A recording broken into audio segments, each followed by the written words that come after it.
আসসালামু আলাইকুম প্রিয় খামারি ভাই ও বোনেরা, আশা করি সবাই ভালো আছেন, সুস্থ আছেন। আজকে আমি আপনাদেরকে নিয়ে এসেছি সাভার পল্লী বিদ্যুতে শখের খামারে। যারা ওনাকে অনেকেই চিনেন, যে অনেক তার কয়েকটা প্রজেক্ট রয়েছে এবং তার পাশাপাশি কিন্তু অনেক বিশাল এরকম বড় বড় ছাগলের প্রজেক্টও রয়েছে। তো এই খামারে আসা মূলত কারণ হচ্ছে নতুন অনেক উদ্যোক্তায় আছেন যারা ছাগলের সাথে যুক্ত হতে যাচ্ছেন, ছাগল লালন পালন করতে যাচ্ছেন। অনেকেই অনেক ধরনের মতামত করে থাকেন যে ছাগল লালন পালন করে মাসে লাখ টাকা আয় করুন। তো উনি যেহেতু প্রায় 3 থেকে 4 বছর এই ছাগলের সাথে যুক্ত আছে বা এই বড় বড় ছাগলগুলো লালন পালন করছে এবং সারা বাংলাদেশে বিক্রি করছে, এই সম্পর্কে একটা ভালো ধারণা আমরা আশা করছি আজকে মানিক ভাইয়ের কাছ থেকে আমরা জানতে পারবো। এবং নতুন যারা উদ্যোক্তা আছেন, যারা এই ধরনের ছাগলের প্রজেক্টের সাথে যুক্ত হতে যাচ্ছেন, তাদের বিষয়ে খুব ভালো মতো আমরা একটা ধারণা তাদেরকে জানাতে পারবো। আশা করি আপনারা সবাই আমাদের সাথে থাকবেন। আর এখানে আছেন মানিক ভাই, আমরা একটু মানিক ভাইয়ের সাথে কথা বলবো। মানিক ভাই আসসালামু আলাইকুম। ওয়ালাইকুম আসসালাম। ভালো আছেন? জি আলহামদুলিল্লাহ ভালো আছি। মানিক ভাই, আপনার তো অনেকগুলো প্রজেক্ট এবং আপনি তার পাশাপাশি ছাগল লালন পালন করছেন এবং অনেক পরিচিত মানুষ আপনি একজন। আমাদের একটু ছাগল লালন পালন সম্পর্কে একটু বিস্তারিত জানাবেন। ছাগল আসলে বর্তমান সময়ে ছাগল নিয়ে তো আসলে খুব হইচই শুরু হয়েছে, স্পেশালি এই ইউটিউবের সুবাদে দেখা যায় যে, কারণ আমার এখানে প্রতিদিন অসংখ্য নতুন উদ্যোক্তা যারা ছাগলের ফার্ম করতে আগ্রহী এরকম অনেকেই আসেন, সেজন্য বুঝতে পারি যে আসলে ট্রেন্ডটা আসলে কোন দিকে যাচ্ছে। তো প্রথম যে কথাটা বলবো যে আপনারা যারা ছাগল বা ভেড়ার খামার বা গরুর খামার এরকম চিন্তা ভাবনা করতেছেন, তাদের প্রথম যে বিষয়টা ভাবতে হবে সেটা হচ্ছে ছাগল করেন, ভেড়া করেন বা গরু যেটাই করেন, এর জন্য কিন্তু প্রধান যে খাবারটা সেটা হচ্ছে ঘাস। ঘাসের আপনার পর্যাপ্ত সোর্স লাগবে। এখন এই জায়গাটাতে কিন্তু আমাদের নতুন উদ্যোক্তারা বেশি ভুল করে। দেখলো ইউটিউবের প্রতিবেদনগুলো দেখে খুব বেশি প্রলুব্ধ হয়ে যায়। এখন দেখা গেছে যে ওই বাসার ছাদে বা ছোট্ট একটু জায়গা আছে সেখানেই একটা খামার করার চিন্তা ভাবনা করে, কিন্তু বাস্তবিক পক্ষে এস্টাবলিশ করার পরে সেটা টিকিয়ে নেওয়া বা সামনে অ্যাডভান্স হওয়া সম্ভব হয় না, কারণ হচ্ছে তাদের ঘাসের পর্যাপ্ত রিসোর্স নেই। তো এই জায়গাটাতে আমার মনে হয় একটু যারা নতুন খামার করতে চাচ্ছেন, স্পেশালি গরু ছাগল ভেড়া যেটাই করেন, আপনার উপযুক্ত ঘাসের জমি আছে কিনা, পর্যাপ্ত জমি আছে কিনা, সারা বছর আপনি এই কাঁচা ঘাস ছাগল ভেড়াকে সরবরাহ করতে পারবেন কিনা, সেই বিষয়টা আগে ভেবে দেন আপনি সিদ্ধান্ত নিয়েন যে আসলে আপনার পক্ষে ছাগলের খামার করা সম্ভব হবে কিনা। তো এটা হচ্ছে প্রথম বিষয়। আবার অনেকেই দেখা যায় যে ইউটিউবের সুবাদে আমরা দেখি, মানিক ভাই আপনিও জানবেন, যে অনেক ভিডিওতে দেখায় যে খড় খাইয়ে ছাগল লালন পালন করতেছে বাসার ছাদে বা ইয়েতে। তো এইভাবে আসলে বাণিজ্যিক খামার করা সম্ভব না। আপনি শুধুমাত্র যদি খড় খাওয়ান বা খড়ের সাথে দানা খাবারগুলো ভুসি টুসি এগুলো দেন, তাহলে সেটা থেকে কিন্তু আপনি ভালো আউটপুট কখনোই পাবেন না, কারণ আপনার ছাগলগুলো ফিট থাকবে না। আল্লাহ তাআলা কিন্তু প্রত্যেকটা প্রাণীকেই আলাদা একটা ডিজাইনে তৈরি করছে। যেমন ধরেন উট কিন্তু মরুভূমিতে ভালো হয়। এখন এই উটটাকে যদি আপনি বাংলাদেশে নিয়ে আসেন, বাংলাদেশে এই ট্রপিক্যাল কান্ট্রিতে সে কিন্তু সাস্টেইন করতে পারবে না। বা আপনি যদি যতই খরচ করে অনেক টাকা ব্যয় করে একটা উপযুক্ত পরিবেশের জন্য নিশ্চিত করলেন, তারপরেও কিন্তু 100% উপযুক্ত পরিবেশের জন্য এনশিওর করতে পারবেন না। মানে উটকে মরুভূমিতে রাখতে হবে, উটকে মরুভূমিতেই রাখতে হবে, কারণ আল্লাহ তাআলা ওকে মরুভূমির জন্যই তৈরি করছে। তো এটা জাস্ট আমি একটা এক্সাম্পল দিলাম। এটাকে যদি আপনি ট্রপিক্যাল কান্ট্রিতে আইনা চাষবাস করতে চান, সেটা কখনোই বাণিজ্যিকভাবে সফল হবে না। তো এই জন্যই যারা খড় খাইয়ে ছাগল লালন পালনের কথা বলে, তাদের উদ্দেশ্যে আমি বলবো যে এটা আসলে টোটালি একটা মিন্স কনসেপ্ট। ছাগলের প্রধান খাদ্যই হচ্ছে ঘাস, লতা পাতা, এগুলোই।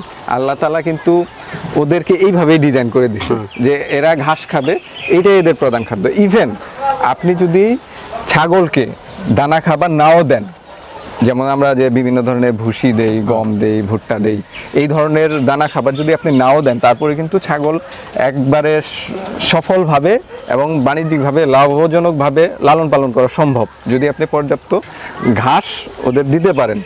ঘাসটা হচ্ছে মানিক ভাই, এখন কিন্তু আমরা অনেক জায়গাতেই দেখি যারা নতুন উদ্যোক্তা আছে, জায়গা সংকটের কারণে অনেকেই কিন্তু ভাই বাড়ির ছাদের উপর ছাগল লালন পালন করছে। আমি নিজেও এরকম কয়েকটা প্রতিবেদন করেছি। তারা বেশিরভাগই দানাদার খাবার দিচ্ছে, দানাদার খাবার দিয়ে বাড়ির ছাদের উপরে। কারণ আপনি বলছেন ঘাসের কথা, আমার পর্যাপ্ত পরিমাণে জায়গা নেই, বাট আমি ছাগল লালন পালন করবো, সেক্ষেত্রে আমি কি করব? এটা খুব গুরুত্বপূর্ণ একটা কোশ্চেন আপনি করছেন, যে ঘাসের বিকল্প হিসেবে কি আছে। ঘাসের অল্টারনেট হিসেবে আমরা দুইটা জিনিস ইউজ করতে পারি। একটা হচ্ছে যেটা আন্তর্জাতিকভাবেই স্বীকৃত এবং ঘাসের বিকল্প হিসেবেই এই দুইটা জিনিসের উদ্ভাবন করছে সায়েন্টিস্টরা। এটা হচ্ছে একটা হচ্ছে সাইলেস, যেটা আমরা অনেকেই নাম জানি যে সাইলেস, যেটা বাংলাদেশে এখন মোটামুটি ভালো জনপ্রিয় হচ্ছে দিন দিন। অনেকে গরুকে খাওয়াচ্ছে, ইভেন ছাগলকেও খাওয়ানো যায়, আমরা খাওয়াই। আচ্ছা। আর বিকল্প আরেকটা পদ্ধতি হচ্ছে হে, যেটাকে ঘাসটাকে শুকনো করে তারপরে এটাকে রিজার্ভ করা হয় এবং এইভাবে ঘাসের গুণাগুণগুলো এখানে ফিক্স করে রাখা হয়। মানে কাঁচা ঘাসের যে গুণাগুণগুলো রয়েছে সেই গুণাগুণগুলো অক্ষুণ্ণ রেখে সংরক্ষণ করার পদ্ধতি দুইটাই হচ্ছে সাইলেস এবং হে। আচ্ছা। যদি কেউ, আপনি যেভাবে বললেন যে বাসার ছাদে ছাগল লালন পালন করবে কিংবা তার পর্যাপ্ত চারণভূমি নাই বা ঘাসের জমি নাই, সেক্ষেত্রে অবভিয়াসলি তার এই সাইলেস অথবা হের ব্যবস্থা করতে হবে। আদারওয়াইজ সে যদি ওই শুধুমাত্র দানা খাবার খড় এগুলোর উপর ডিপেন্ড করে খামার করে, তাহলে তার খামার কোনো দিনই প্রফিটেবল হবে না। এটা আমি চ্যালেঞ্জ করলাম, আপনি একটা স্ট্যাম্প নিয়ে আসেন, আমি লিখে দেবো। আচ্ছা। কারণ আয়ের চেয়ে আপনার ব্যয় বেশি হয়ে যাবে। সেকেন্ডলি হচ্ছে আপনি এই যে ওদেরকে দানা খাবারগুলো দিচ্ছেন, এইগুলো বেশি দিলে যেটা হবে যে ফিটনেসটা ঠিক থাকবে না। হয়তো স্বাস্থ্য অনেক ভালো হবে, গুল্লো দেখা যাবে, খুব সুন্দর চকচক করবে, বাট সেটা উৎপাদনক্ষম থাকবে না। সেটা থেকে ঠিকঠাক মতো বাচ্চা পাবেন না, দেখা গেলো হিটে আসতেছে না, বা কখনো হিটে আসলেও হিটটা মিস করতেছে, কনসিভ করতেছে না ঠিক মতো। তো এইভাবে কিন্তু আপনি কখনোই লাভের দিকে যেতে পারবেন না। আচ্ছা, এই ঘাসের যে ব্যাপারটা মানিক ভাই, ঘাসটা আপনারা আসলে কয় টাইম দিচ্ছেন এই ছাগলগুলোকে?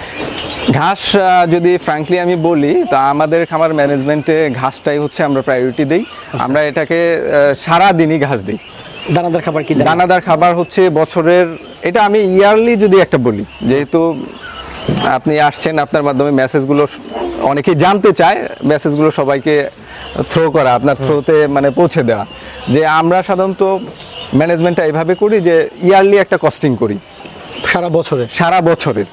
কেননা আপনার ঘাসের মানে প্রাচুর্যতা কিন্তু সারা বছর সবসময় একরকম থাকে না। যেমন আমাদের এই জায়গায় ঢাকার সাভারে আমাদের এই দিকের ওয়েদার, অন্যান্য জায়গার কথা আমি বাদ দিলাম, আমি আমার এলাকার কথা বললাম। প্রত্যেক এলাকার এনভায়রনমেন্ট কিন্তু ভৌগোলিক অবস্থানের কারণে একটু ভিন্ন হয়। তো আমাদের এদিকে নভেম্বর থেকে জানুয়ারির শেষের দিক পর্যন্ত ঘাসের একটা সংকট থাকে, মোটামুটি 2.5 থেকে 3 মাস। তো আমরা যেটা করি, এই 2.5-3 মাস এদেরকে একটু দানা খাবারটা বেশি দেই, মানে 2 বেলা দিই। আচ্ছা। আর বাকি যে সময়টা থাকে বছরে, সারাদিন এরা ঘাস খায়, 1 বেলা দানাদার খাবার একদম অল্প পরিমাণ দেওয়া হয়। আর বাকি সময়টা আপনার ওই যেই সময়টাতে ঘাসের সংকট থাকে, সেই সময় আমরা সাইলেজ ব্যবহার করি এবং দানা খাবারটা কিছুটা বেশি দিয়ে 2 বার দিই। এইভাবে আমরা সারা বছরের একটা গড় করি। দেখা যায় যে ইয়ার রাউন্ড একটা গড় করলে আমাদের কস্টিংটা অনেক কমে আসে। এইভাবে আমরা আসলে ব্যয়টা কমাই মূলত। আচ্ছা, তার মানে আপনাদের এই ছাগল লালন পালন করার ক্ষেত্রে প্রধান খাবারই হচ্ছে ঘাস বা লতা পাতা? জি জি। আচ্ছা, ছাগল তো অনেকদিন যাবত লালন পালন করছেন মানিক ভাই, কি কি জাতের ছাগল আপনার ফার্মে সবসময় থাকে? আপনারা আসলে স্পেশালি কোন জাতের ছাগলটা নিয়ে বেশি লালন পালন শুরু করেন বা লালন পালন করেন আপনারা? এটা হচ্ছে, যদি আমার কথা বলেন, তাহলে আমি যখন ছাগল লালন পালনের মানে বাণিজ্যিকভাবে, কারণ ছাগল তো আসলে ছোটবেলায় থেকে দেখছি, বাসায়ও ছিল, যেহেতু আমাদের গৃহস্থ বাড়ি ছিল একসময়, এখন তো শহর হয়ে গেছে। তো ছোটবেলা থেকেই ছাগল বাসায় কম বেশি ছিল। ইভেন আমি যখন বাণিজ্যিক ফার্ম শুরু করি, তখনও আমার কিছু ছাগল ছিল। পরে দিয়ে দেখলাম যে আসলে সব আইটেম নিয়ে একবারে কাজ করা কঠিন হয়ে যায়, হজবরল হয়ে যায়, দেন ছাগলটাকে কুইট করি। তো পুনরায় যখন আমি ছাগল নিয়ে পুরোপুরি ফোকাস করলাম যে আমি একটা ছাগলের বাণিজ্যিক খামার করব, তো তখন আমি আসলে ছাগল নিয়ে আরও বেশি স্টাডি শুরু করি। স্টাডি করে আমি যে 3টা ব্রিড সিলেকশন করি, এর মধ্যে প্রথম ব্রিডটা ছিল হচ্ছে বোর, সাউথ আফ্রিকান বোর, যেটা ইন্টারন্যাশনালি মাংসের জন্য সবচেয়ে ভালো জাত, মিট প্রোডাকশন অনেক ভালো।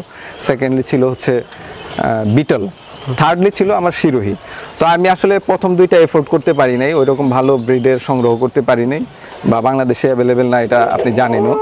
আর থার্ড যে অপশনটা, আমার শিরোহীটা আমি আসলে এফোর্ড করতে পারছিলাম, ওই সময় ভালো মানের একটু পাইছিলাম, সেটা নিয়ে কাজ করতেছি। এবং এখন পর্যন্ত এই 4 বছর ধরে আমি একটা ব্রিড নিয়ে কাজ করতেছি। আমার শিরোহী, হ্যাঁ, আমার মেইন থিমটা হচ্ছে যে ব্রিড আপগ্রেডেশন করা। কিনে ছাগল বাড়ায় আপনি কখনোই প্রফিট করতে পারবেন না, আপনাকে স্টেপ বাই স্টেপ আগাইতে হবে।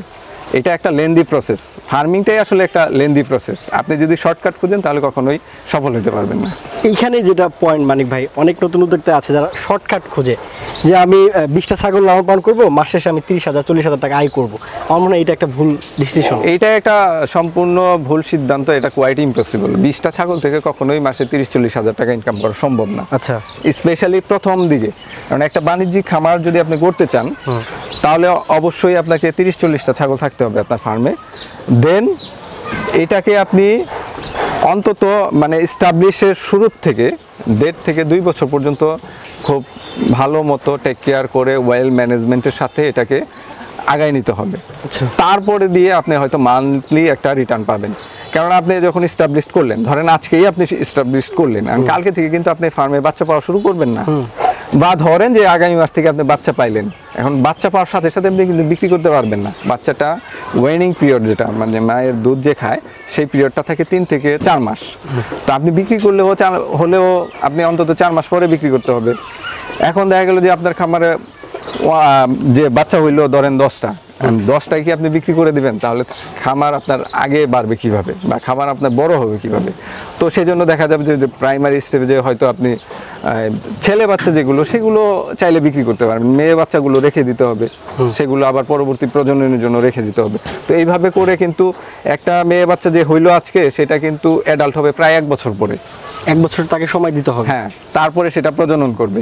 প্রজননের পরে আবার তার যে গর্ভকালীন সময় সেটা থাকে 145 থেকে 150 দিন, বা সহজ কথায় মুদ্রা কথায় আমরা বলতে পারি যে 5 মাস। তাহলে কত সময়টা চলে গেল? 1.5 বছর। তো 1.5 বছর পরে কিন্তু আপনার ফার্মের যে বাচ্চাটা আজকে হলো সেটার থেকে আপনি রিটার্ন পাবেন 1.5 বছর পরে।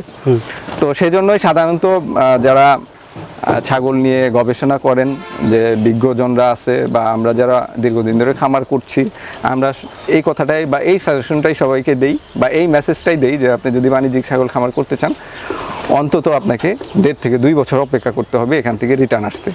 একটা ছাগল আমি যদি নিয়ে লালন পালন শুরু করি, ওই ছাগলের পিছে আমাকে 1.5 বছর সময় দিতে হবে।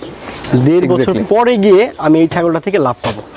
জি জি, তার মানে ছাগল কিনে আনলাম আর লাভ করলাম এরকম হওয়ার কোনো না না না, ছাগল কিন্তু ওই প্রতি মাসে বাচ্চা দেয় না। মুরগি যেমন ডিম দেয়, ছাগল কিন্তু ওইরকম না। এখন দেখা গেল কিনে আনলেন ভালো ছাগল, কিন্তু আপনার ম্যানেজমেন্ট ভালো হচ্ছে না, যে কারণে দেখা যায় যে ভালো ছাগলটাও সময় মতো বাচ্চা দিচ্ছে না। আপনি কিন্তু ওই যে অনেক সময় একটা গ্যাপ পড়ে যাচ্ছে, একবার হিট থেকে একবার বাচ্চা দেওয়া থেকে আরেকবার বাচ্চা দেওয়া। কারণ নতুন অবস্থায় আপনি ভুল করবেন, এটাই স্বাভাবিক। কেউ যে ভুল করবে না সেটা অস্বাভাবিক বিষয়। নতুন অবস্থায় আপনি ভুল করবেন, এটাই কমন বিষয় এবং স্বাভাবিক বিষয়। যে কারণে আমরা বলে থাকি যে এই ভুলগুলো বুঝতে বুঝতে এবং শিখতে শিখতে আপনার 1.5-2 বছর চলে যাবে, দেন আপনি একটা প্রফিটের আশা করতে পারেন, তার আগে পারবেন না।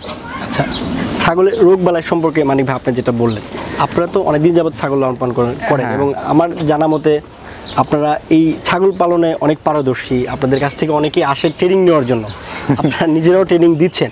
তো ছাগলের রোগ বালাই সম্পর্কে আপনাদের খুব ভালো একটা ধারণা থাকার কথা, কারণ আপনারা প্র্যাকটিক্যালি এটা লালন পালন করছেন। এখন এটা গুরুত্বপূর্ণ প্রশ্ন করছেন যে ছাগলের রোগ বালাই।